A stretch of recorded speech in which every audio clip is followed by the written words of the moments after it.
코로나19 발생 이후 정부나 지자체가 방역은 물론 경제 대책까지 발빠르게 대응하고 있습니다만 빈틈은 있기 마련입니다.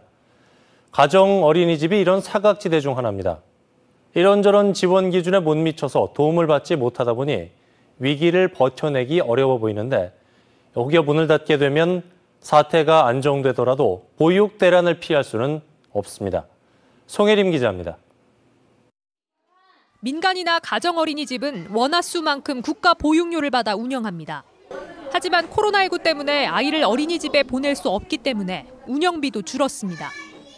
작년에는 2월이 되고 3월이 되면 아이들이 시니어 원화들이 많이 이제 입소되기를 하고 입소를 하는데 올해는 아이들이 영아들이 아예 그래서 대기를 걸었다가도 취소하기도 하고. 코로나19 사태가 끝나면 바로 정상 보육을 해야 하기 때문에 함부로 선생님을 내보낼 수도 없습니다. 차라리 선생님 한 명을 퇴사 처리를 하고 그냥 운영을 하는 게 훨씬 나은데 선생님은 선생님대로 고용 유지를 하고 휴업은 휴업대로 실시를 하고 그 공백은 원장님들이 다 메꿔가면서 오전 당직, 오후 당직 하루 한 10시간 정도 이제 근무를 한 것 같아요. 어린이집은 항시 정부 지원을 받는 기관이어서 소상공인 범주에도 포함되지 않습니다.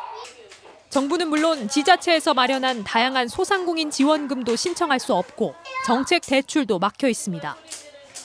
이에 정부에서는 예외 조항을 두고 코로나19로 운영난을 겪고 있는 어린이집에 한해 보육교사 고용유지 지원금을 지급하겠다고 밝혔습니다.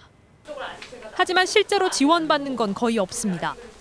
매출이 15% 줄고 20% 이상 단축 근무를 했을 때 고용유지 지원금을 받을 수 있는데 별도로 인건비를 따지지 않고 보육료의 23%를 인건비로 계산해 지원하도록 했습니다.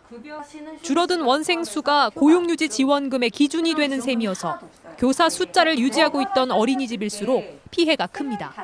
저희는 어쨌든 정부에서 인건비를 지원받는 게 아니라 정부에서 보육료로 받기 때문에. 가정 어린이집의 관리 주체는 지방자치단체지만 각 시군은 정부에서 이미 지원 대책이 나와 있기 때문에 중복 지원은 어렵다는 입장입니다. 지원 뉴스 송혜림입니다.